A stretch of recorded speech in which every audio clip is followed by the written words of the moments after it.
This drum is one of the oldest surviving African-American objects. It was collected in the early 1700s in the colony of Virginia and is now part of the United States. It was acquired in or about 1735 by an Irish physician, Hans Sloane, also the founder of the British Museum. But he was also a slave owner. And today this drum sits within the British Museum collection. It's a collection, as I'm sure you know, of more than 8 million objects that combine to tell a very particular story of Britain in relation to the world. And this instrument was one of the very first objects to be absorbed into the British Museum collection. And it seems almost at the point that it was collected to have acquired contested histories. Today, it's accepted by scholars to be an Akan drum, a West African object that was transported across the Atlantic from West Africa and found its way onto a Virginia tobacco plantation where it came into the possession of Hans Sloane, and actually becoming one of the very first objects in his collection. But there are other versions of its provenance that suggest that perhaps it was carved by an enslaved African American and is actually a very early replica of an Akan drum. Or indeed, there's a version of its history that suggests that it was made by a Native American. But what can be said indisputably about it is that it's a beautiful object. It's about the size of a human torso. Its exterior wooden surfaces have been carved with simple decoration, a sort of textile-like decoration of stripes and chevrons. In its original Asante context, it would have been used within a family of drums as a central focus of formal ceremonies. An expert in drum communication would have used an instrument like this to wrap an audience in sound and praises. In the 1730s, identification of this drum as a Native American object was actually in complete sympathy with other European Enlightenment thought. At that time, Africa had little or no culture, and so it was labeled then as an American Indian drum. It was an identification that remained unchallenged until 1906, when an ethnographic curator at the British Museum decided to look again at the American Indian drum. And this drum and other similar musical instruments crossed the Atlantic, and with them so did their techniques of playing. But at the time that it was collected, that wasn't known. And when that drum was absorbed into the collection at the British Museum, a little catalogue entry was made questioning its provenance. Was this actually a Native American drum? Was it an African American drum? But then, in 1906, a curator thought, no, I think this is an African drum. And a little addendum was added to its label. And it actually takes 70 years and huge advances in dendrochronology to confirm that the main body of this drum was actually carved from Cordia africana, a tree which is native to West Africa. This was an African drum. And we can now build a hypothesis of how this West African drum came to be found on that Virginia plantation. It's highly probable that the drum came to the Americas aboard a slave ship. Enslaved peoples were allowed no possessions, so it was probably a souvenir collected by one of the European ship's crews. Or perhaps it was in possession of a wealthy independent African who was traveling to the Caribbean or to Europe. It may have been used as part of the appalling practice of dancing slaves, a horrendous tradition of enforced exercise that would take place on the decks of slave ships. But all of this is conjecture, because this and many other musical instruments of similar types crossed the Atlantic And perhaps more importantly, so did the techniques of making and playing them. And the maintenance of drumming and musical traditions that represents a kind of poignant sort of defiance for enslaved peoples across the Americas, they also crossed the Atlantic too. It was a kind of conscious investment in cultural continuity in the face of appalling brutality. And the skills of making, the perpetuation of music traditions, and the upkeep of African stories, they also crossed the Atlantic too. The conservation of history, of culture, the preservation of the material links to Africa became critical. And from Santeria to candomblé, from disco to reggae, we can see the rich results of the sacrifices made by Africans to hold on to their cultural practices. They drafted musical instruments of colonialism, they used drums, they used fifes, they used penny whistles, and they adopted the marching tempo of all of those marching bands, and they subverted it.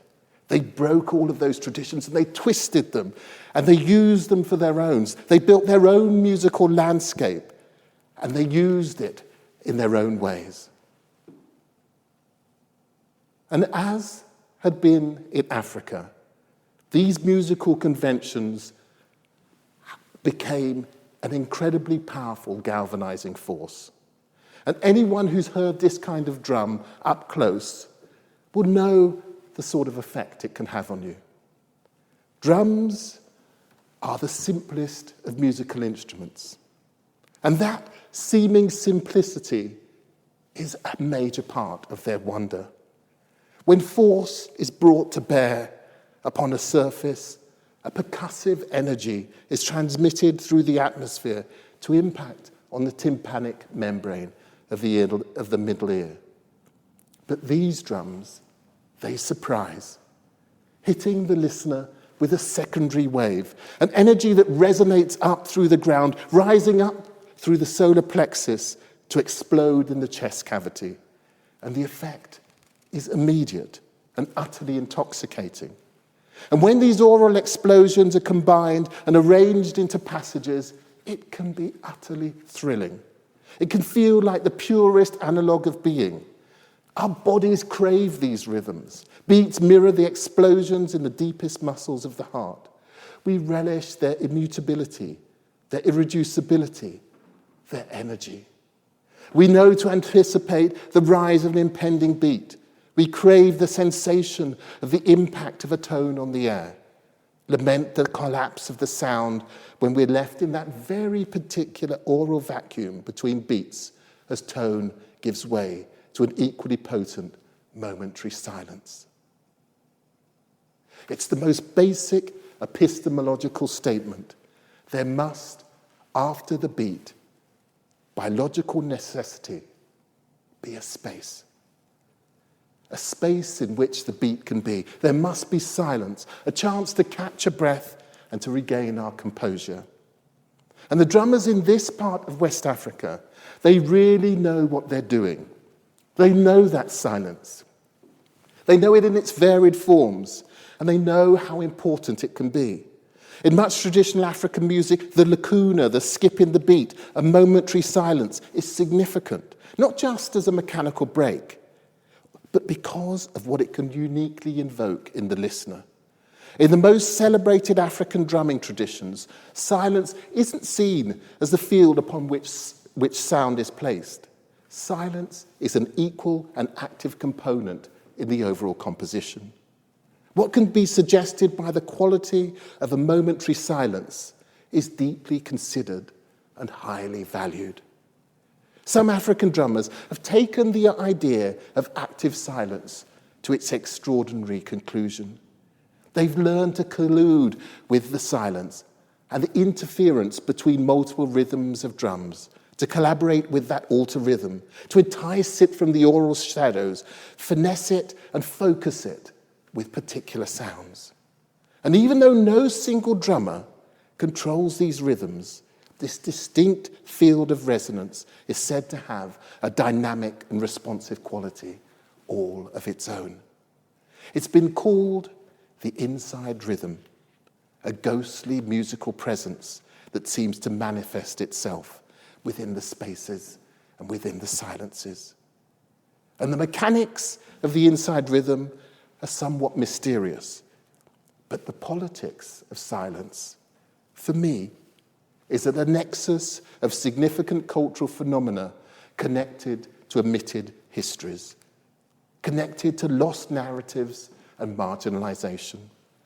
Silence, loss, omission in African history are deeply powerful things. Foucault, he writes memorably about the relationship between power and knowledge, about the label of madness that had systematically been used to silence the poor. Well, people of African descent, they've had to deal with a similarly pervasive and destructive concoction of labels that have been used to malign and silence us. Indeed, for many people of African descent who suffered through enslavement, through colonialism, through the destruction and the confiscation of their drums, this silence became a powerful analogue of their loss of voice, of their loss of culture, of their loss of story. And the history of our silence is painful to navigate. Perhaps one of the most poignant passages of these drum histories occurred not far from where Hans Sloane acquired this drum in Virginia. In 1739, in South Carolina, drums were the critical ingredient in enabling the Stono Rebellion. And it's a rebellion that comes within a hair's breadth of overcoming the plantation management. I mean, the majority of the men and women who were enslaved and work on the land adjacent to the Stono River were ethnically from Southwest Africa. And they shared a knowledge of similar drum languages and cultural practices. And after a sustained period of appalling abuse, these communities simply snapped. And on the 10th of September 1739, they drummed a call to arms. When the drumming ceased and the dust had settled, 40 African Americans and 20 Euro-Americans had lost their lives. This and similar rebellions prompted the colony and many others across the Americas to outlaw drums and drumming.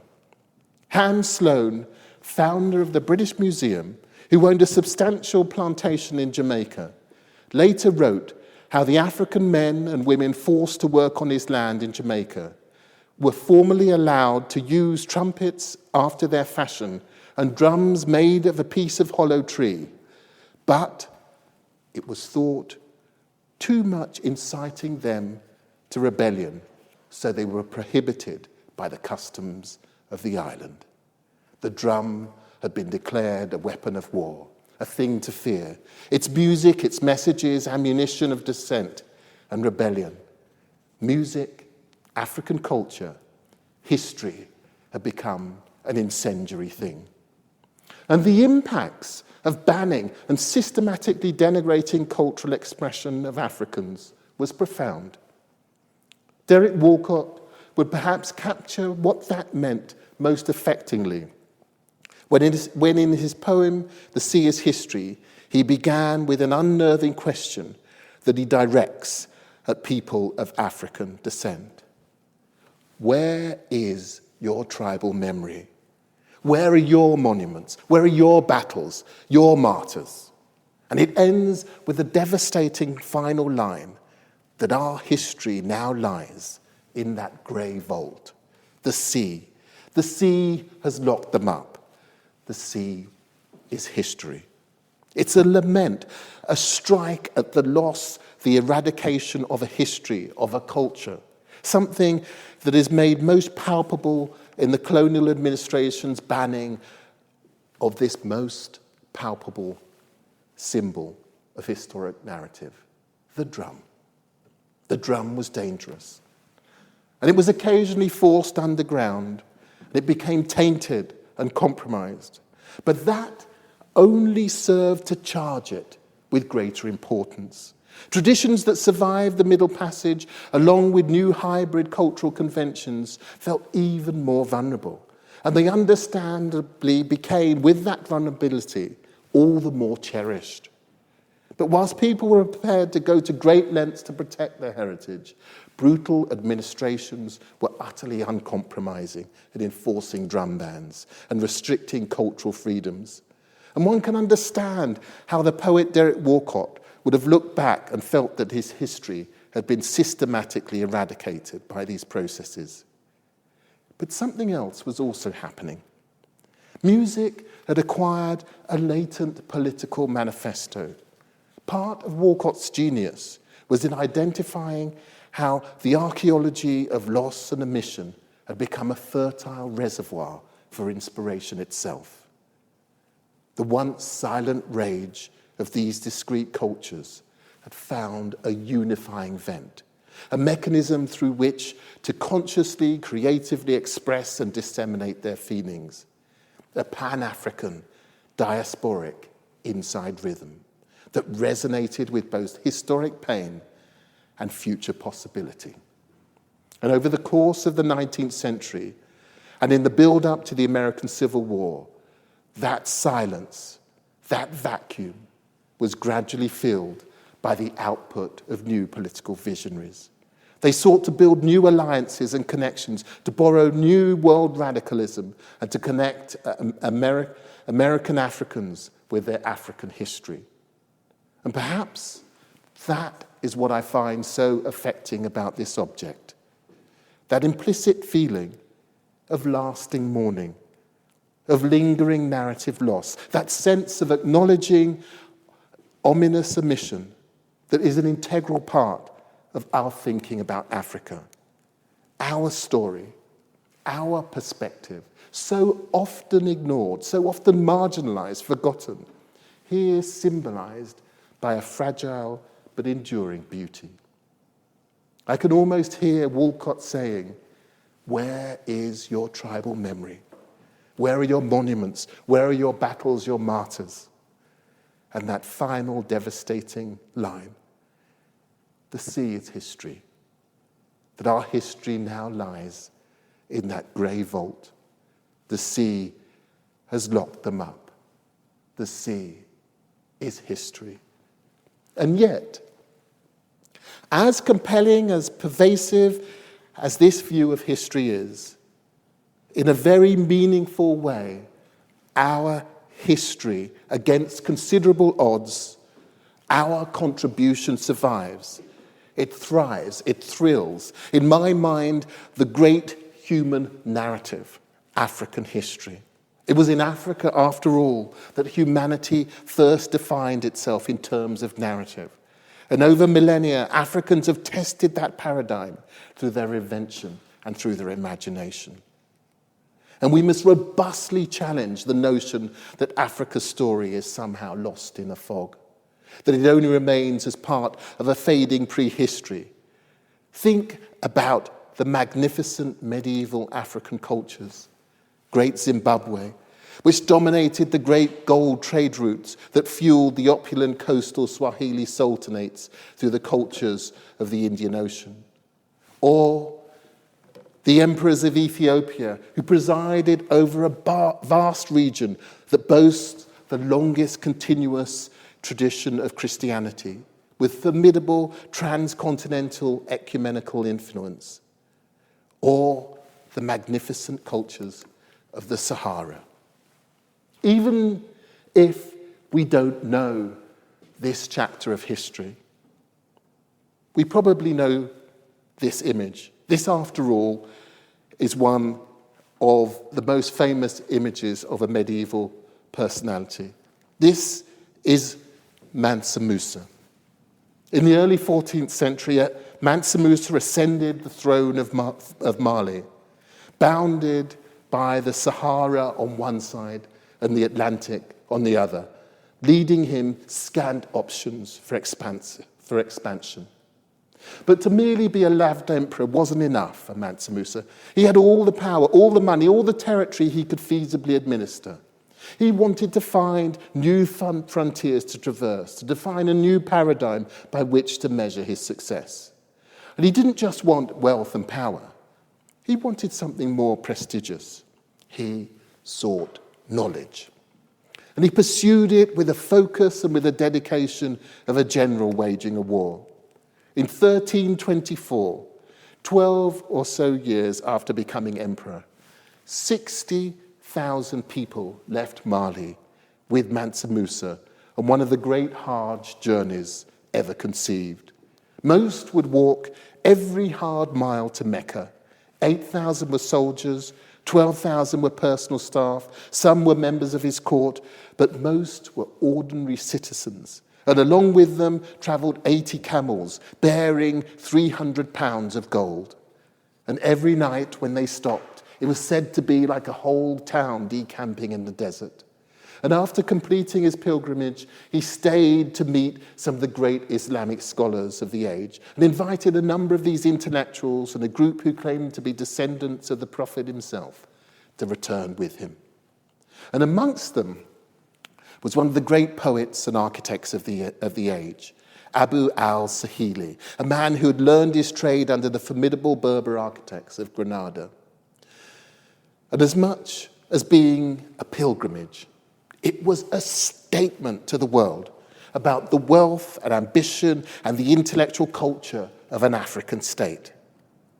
The news of his journey created waves that would reverberate across the Middle East and Europe. And 50 years later, Abraham Crescith, the cartographer, would immortalize Mansa Musa holding a gold nugget at the center of his great Catalan atlas made for Charles V. It's an image of a very particular kind of African wisdom and wealth that will become a point of inspiration for European artists for centuries to come. And when he got home, Mansa Musa engaged his architect, Abu al-Sahili, to construct a spectacular mosque for his new Timbuktu. And over the next decade, the Sankore and the great mosques and buildings around and between them developed into the most comprehensive and important center of intellectual studies in this part of Africa. At its peak, Timbuktu could accommodate 25,000 students, many from beyond the regions, some from beyond the continent, and it housed perhaps as many as 800,000 manuscripts. The city was a match for the most respected universities in Europe. And around these madrasas grew up an ecology of private libraries and publishers and booksellers, some of them becoming hugely wealthy. And this, just a single of perhaps as many as a dozen different significant African medieval cultures that were showing similar inventiveness and innovation.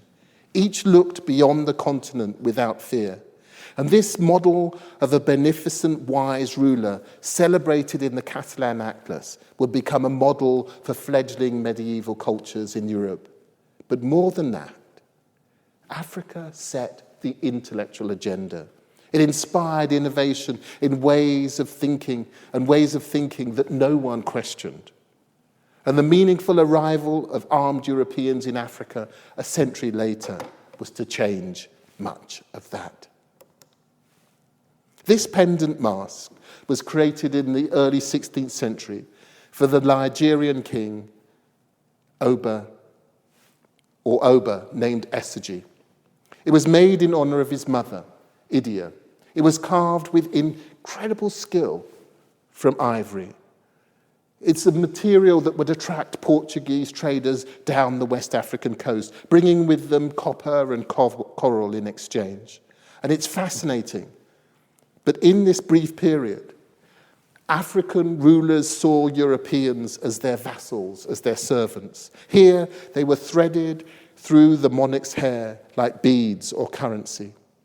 And as the Catalan Atlas illustrated, these cultures were fully aware of Europe and Europeans, but they initially saw them as minimal threats.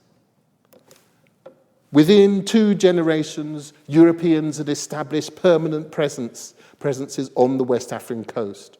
And as we know, settlements, protectorates, imbalanced trade deals and bad alliances, and then colonialism would follow, and would combine to devastate the continent. Hundreds of thousands forcibly enslaved, millions killed in wars and resistance struggles, the systematic reconfiguration of economies to benefit Europe, the undermining and the dissolution of indigenous cultural infrastructure, and to assuage the guilt of the colonialists, the investment in appalling racist theories and narratives that would contaminate intellectual culture for generations.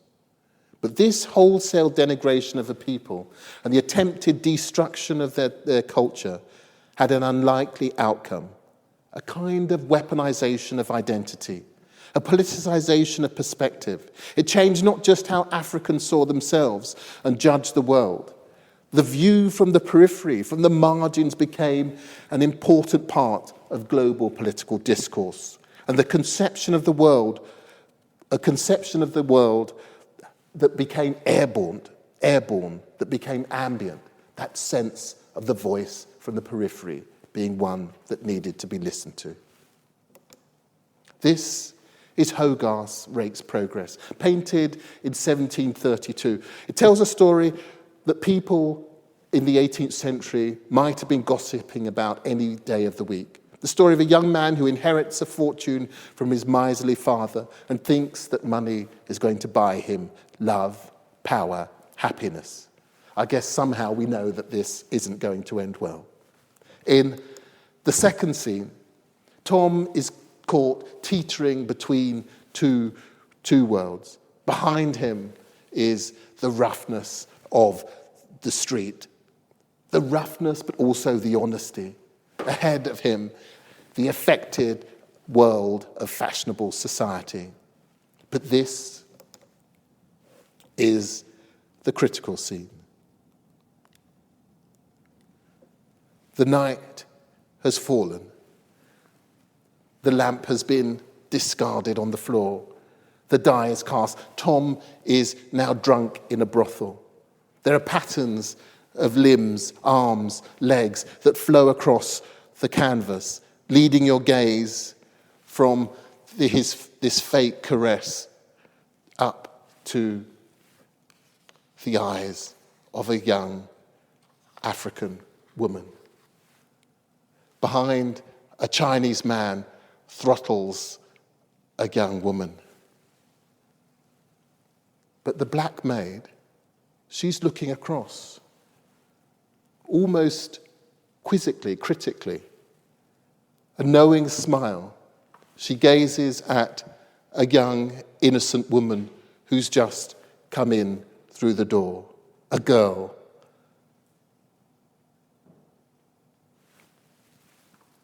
And the man next to the girl, can you see? He's holding a candle. Holding a candle up to a mirror, shiny pewter dish. A dish that illuminates the scene. And in the gloom, if you look closely, you can make out a reflection. It's us. We are part of this. We are culpable. For Hogarth, the African figure that's looking across at the young girl at this bit of the scene, for Hogarth, the African figure has become part of a meta-narrative, a counter-narrative. The view from the periphery is the clearest of all. She is looking at the young girl and her shock, but also looking at this mechanism through which we are all judged. We are all judged. This is Picasso's Demoiselle d'Avignon, one of the most important paintings ever created. It captures another brothel. It sits at the opposite end of the Enlightenment, looking back at the Hogarth. The same themes, the same visual complexity, both have the narrative catalyzed by Africa. One of the many things that Hogarth shares with Picasso's Les Demoiselles d'Avignon is the casting of Africa as part of the visual mechanism that breaks the fourth wall, pulling the viewer into a complicit relationship. Picasso entwines us in a difficult narrative with this painting, in its corruption, in its sleaziness, in its prejudice. We know that each of these paintings have a kind of narrative drama. We know that here the repercussions aren't over. We know that we are not immune from the accusations in those eyes. He seems to have worked across the canvas from left to right. The figures completed around late 1907 give many clues to a newfound fascination in African art. He just stumbled into a new area of adventure, the Palais de Trocadero in central Paris, and he began collecting masks just like he saw on the walls of the Palais de Trocadero. But the clue to this particular painting are actually the figures which are omitted from the final version. Two figures who've actually left the room of this particular bordello. They stepped outside the frame to gaze back at the women of Avignon. They actually figure in the earlier studies, but once you're aware that they're not there, you then have to think about what it was that Picasso was saying. In those studies, he places a medical student and a sailor. And now, imagine them looking back over our shoulders. Why a medical student and a sailor? Well, this is a bordello, a brothel, and the men are here for a reason, and so are the women. But why are we here? Why is Picasso here? We're here to look, and ultimately, like the medical student and the sailor, to judge. For the medical student who's had a day of corpses, the women are animate mannequins served up for his delectation. For the sailor on shore leave, they're warm substitutes for someone that he's left at home. So why are we here? Who are they for us? Well, perhaps, like the others, it's not that it doesn't matter. It's that it can't matter, that we daren't care. With this, the coy demureness of the central figures is obviously fake. But now the right-hand figures, they become almost more interesting. A kind of wanton, exotic availability, the potential for something unusual, the visual vehicle for all of that exotic pleasure is Africa. And these two works, they bookend the Enlightenment, the most aggressive period of colonialism. The Hogarth created in Enlightenment's fledgling years. Picasso at its visual full stop. But each play with exactly the same themes. Both are set in theatres of disrepute. They both make us feel somehow more than involved. We are responsible, and both play with the same awkward placement of the African figure at the edge. They are, in part, essays in identity, in which the African figure is the blank space upon which the alter narrative is cast. But in being outside, they are perfectly placed to cast judgment back. Here, painting doesn't just describe. It is seeking our engagement in building a manifesto. It's demanding not that we change, but that we are active in making change. And as had played out in the Haiti Revolution, in Hegel's master-slave dialectic, the African's plight transcended ethnicity. This was a moment that the pull of the periphery began to wrench the mainstream off of its axis.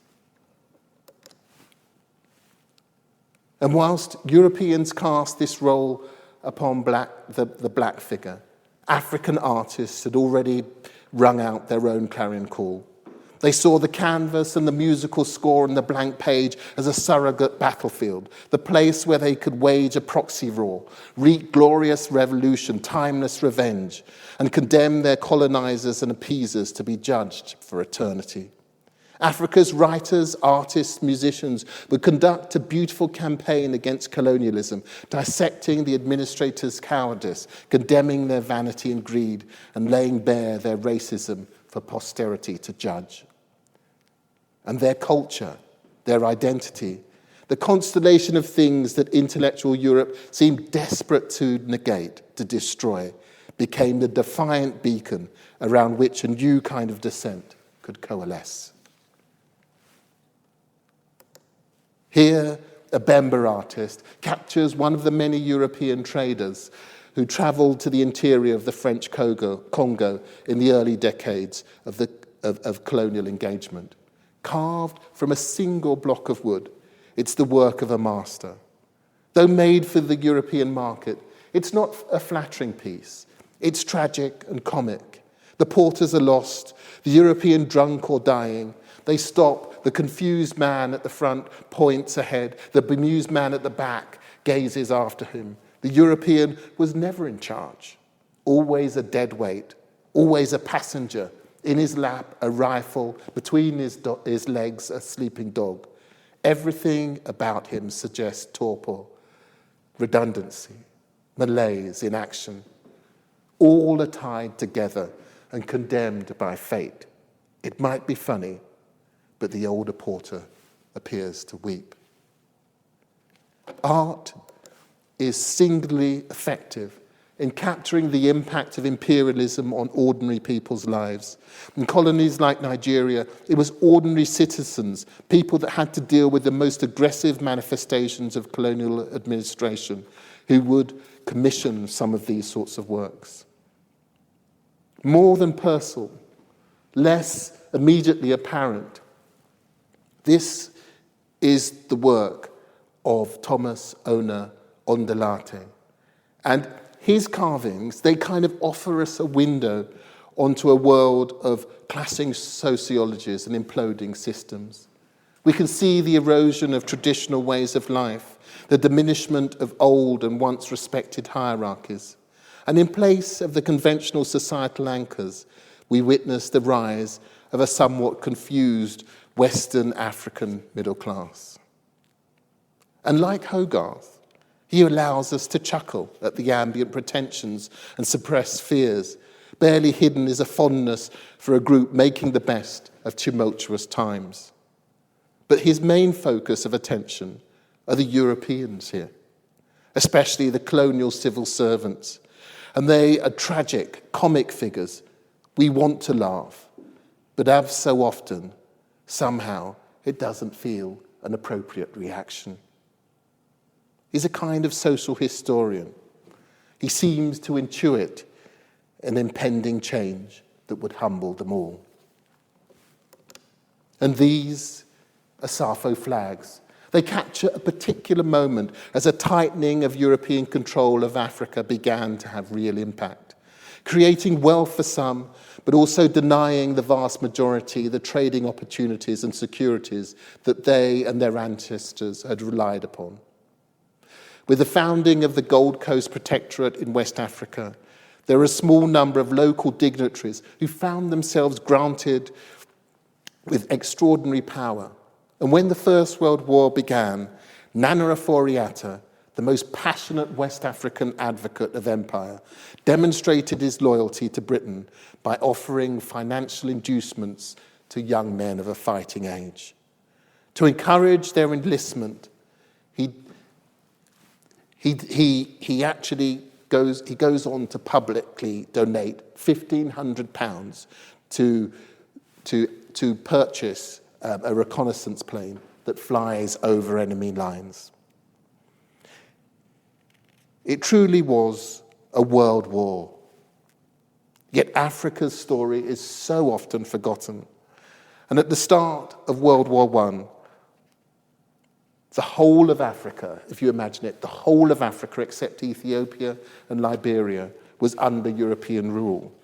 And Great Britain and France, controlled the two largest colonies, and they draw on them extensively, both for human and also for material resources.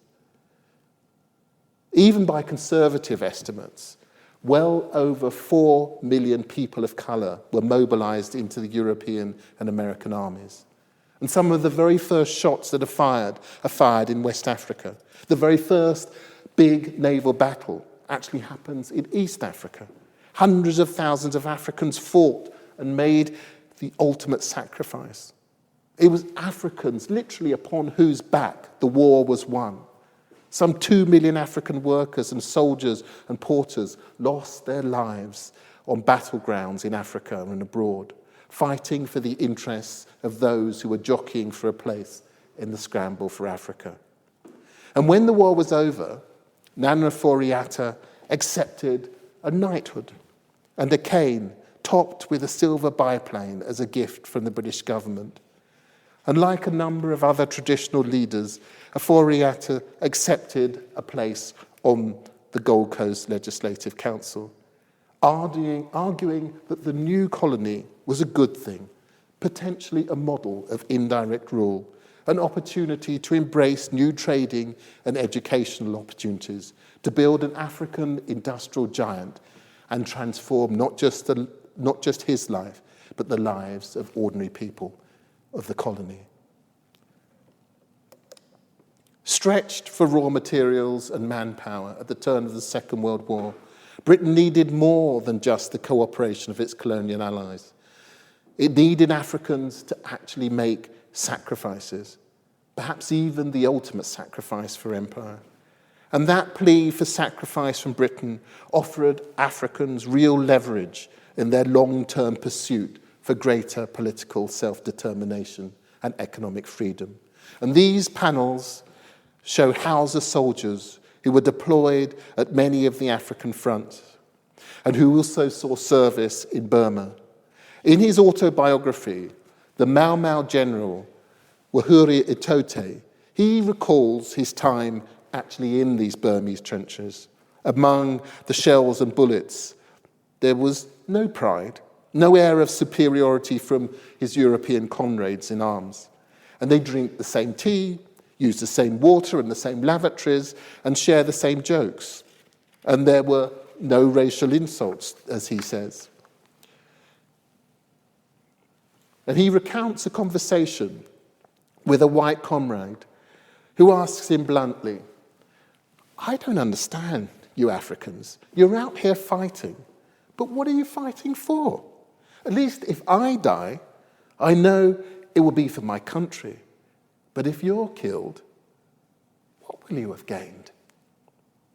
And after the celebrations of VE Day, it was a question that echoed across the British Empire and beyond. What had Africans really gained? Many African soldiers returned with expectations that the freedoms that they had fought for and the equality that they'd been afforded in the trenches would be replicated soon across the colonies. Sadly, for the most part, they were wrong. Their battles were not over. Change at home would also have to be hard fought. Even though certain African colonies saw rapid change, many did not. Even within the army, most African soldiers were denied the opportunity to progress beyond the ranks. And for those like Wahuri Itote, who grew increasingly frustrated by colonial injustices and intransigence, they would eventually find themselves deploying their military skills learned in the British Army against the forces of empire.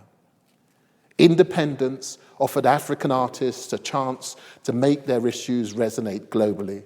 And to some extent, it's those same humbling issues that continue to inflect much of the very best African contemporary practice. Artists began to shift their focus from depicting the world around them to challenging the world they saw. With independence came a new language, a new geography for thinking about African culture. Kwame Nkrumah famously reorientating his nation, Ghana, proclaiming that we face neither east nor west, we face forward and the future. not toward communism or capitalism, but toward their own destiny, and to achieve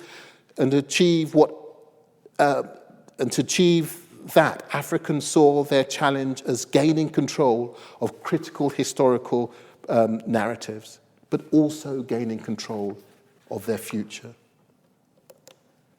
In this painting, What Future for Our Art? Congolese artist Cherished Samba recharts art history, adopting Picasso as Picasso once used African art, as an icon of something exotic and latently threatening. Samba depicts himself and Pablo Picasso seated at separate tables. The white text written above the scene questions the future of our art in the world, where artists are oppressed and also where, in order to gain international recognition, African artists first have to be accepted in the West. The statement closes with the question, isn't the Museum of Modern Art racist? It's a punch in the face to the very people who might be the first in line to acquire this work. In the African Library, Yinka Shonibare challenges the Enlightenment notion of African being a place without history, without innovation, and he does so head on, whilst alluding to those great libraries of Timbuktu, wrapping us in intellectual tradition. And here, in Hassan Musa's Great American Nude, Osama bin Laden reclines coquettishly on an American flag, a flag whose states are made up by Harley Davidsons, his body borrowed from Boucher's painting of King Louis XIV's mistress, Madame Pompadour. It's uncompromising in its perspective of American foreign policy, and just another reminder of the depth and scope of rage, of the chasm in interpretation of events, but also a reminder of what it can be like when, as Picasso, you use the iconography of other cultures to serve your own purposes. That was the conceptual deceit shared by Chris Ofili in his Madonna. The artist does the absolute unthinkable to another icon that is traditionally cherished in the West. And again, in the very way that African art is so denigrated through inappropriate contextualization. As Picasso once sexualized, fetishized African art, here Chris Ofili turns a Christian symbol of purity into an icon of sleaze. And then there's Ellen Atsui. Cloth is so important in Africa. Beyond its obvious utility, there's no other material that has such an intimate relationship with West African families. It becomes the enduring material link between people and the most important moments in their ancestors' lives. Here, Ellen Atsui uses cloth as a metaphor for history, reanimating that sense of its importance, but doing so in a sculpture made from bottle tops, reminding us that history is like spirit, that it's something which links us all. For each of these artists, the implicit focus of attention are the legacies of colonialism, how Africans are seen and see themselves. They want to push back, to develop a new kind of narrative, to, like Hogarth, impact you, to touch you, to affect you. And perhaps because these powerful areas of focus, it's an art that is created to move. And it's an art which has done so. This is, in my mind, the art which has captured, at the moment, the imaginations of so many people who are interested in contemporary practice. Because African art is special. It's not just evidence in the skill of its artists, in its historical span, and in the uniqueness of its cultural heritage. There is something particularly special in the quality of the cultural transmission that occurs through trauma. That acculturated trauma is something that Derek Walcott evoked effectively in The Seer's History. And whilst this is an evocative image, we have to also accept that today these are images that don't just speak to history, they also speak to our time. They speak to a world that continues to wrestle with old inequalities. And they've added a new body of work to a whole history that articulates similar frustrations and hopes. Visit the great global art fairs of Europe or the US, and you will see this work, magnetically spellbinding, as a new generation of African artists reset the global narrative, but this time with Africa at its center, with African classical art finding its rightful place at the heart of curatorial narratives. This, at last, is our time. The magnificent centrifugal force of African creativity is pulling once dominant cultures into an African orbit. I just want to finish by just recounting something of one of my most memorable recent trips to Africa, where I attended a TED Global Conference, at which there were experts from a variety of critical disciplines, from genetics to engineering. These are people who are pushing the boundaries of human understanding, and they were invited to postulate upon the future. And the only thing that the speakers shared beyond their energy and their optimism was that they were African, and that they worked in Africa and that they were leaders in their fields. And I came away inspired and somewhat concerned. The African continent will increasingly play part of our thinking. And yet, we choose to teach our children so little about it. And perhaps more tragically, we seem to care so little. It might be that the future of global economics will force us to care more. But I'd argue that it would simply be the right thing to do. We owe it as much to ourselves as to the continent, to learn more, to listen more, to understand more. But I don't think it would require a great leap of the imagination to envisage a time when Africa might be the global intellectual hub. It might drive economies of its allies and neighbours. It might catalyse the cultural and intellectual development of many more. Its intellectuals accepted as global thought leaders, its business community directing the world economy. And after all, that's far from being a dream. That is a description of a corroborable African past. Thank you very much. Thank you for a really fascinating, incredibly stimulating lecture that I'm sure introduced a lot of people to things they've never seen before. And indeed, the questions certainly suggest that, and I hope you're happy to answer a few. The first question is, do you have any specific information about the location of the plantation where the Asante drum was found?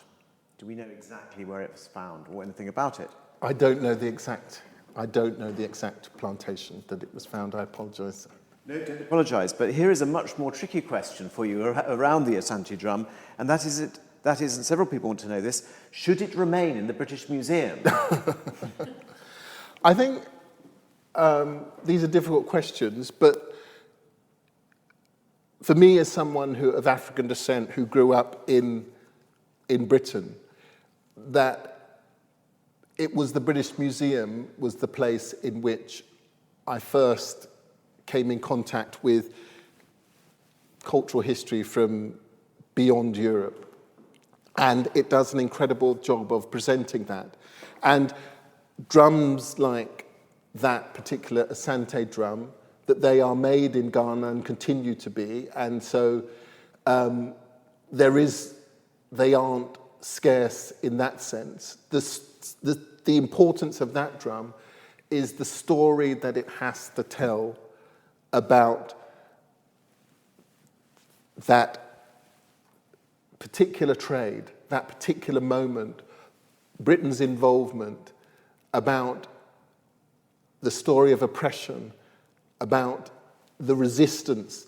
It's that story which is in part a diaspora story, but it's a story which I think that we all benefit from knowing. And I think many of these pieces, that they have a particular resonance in places like the British Museum that helps them to aid in us creating a greater equity in the 21st century as we begin to reconsider history and Britain's place within it.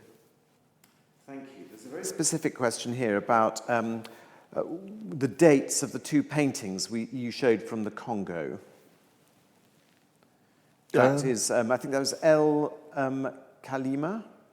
It was a picture of the, I think it's the two pictures of the, there's this white colonial officers with... Oh, right. That these are actually, I think they're from the 50s, but they're not that old, but I could find out the exact date. That's very helpful.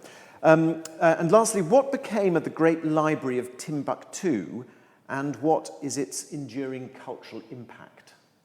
The library still exists. That, unfortunately, it's a region of the world which has been very unstable in recent years, and so a certain amount of the most important work was actually moved from Timbuktu recently. But those libraries, they still remain. They are still, many of them, in the hands of private families. But the resonance, but the importance of them is something which I think is still understood. And in part, one of the reasons why they are targeted is because of a knowledge of the importance, the remaining importance of that history. And I think we have to do whatever we can to support scholars and librarians in Mali into protecting those archives. Many of the pieces have been digitized, but we have to try to support not just the libraries, but also to make sure that they remain there. Thank you very much, and thank you so much for setting off our series of lectures on Black History Month so brilliantly. I'm so grateful. Thank you, son. Thank you.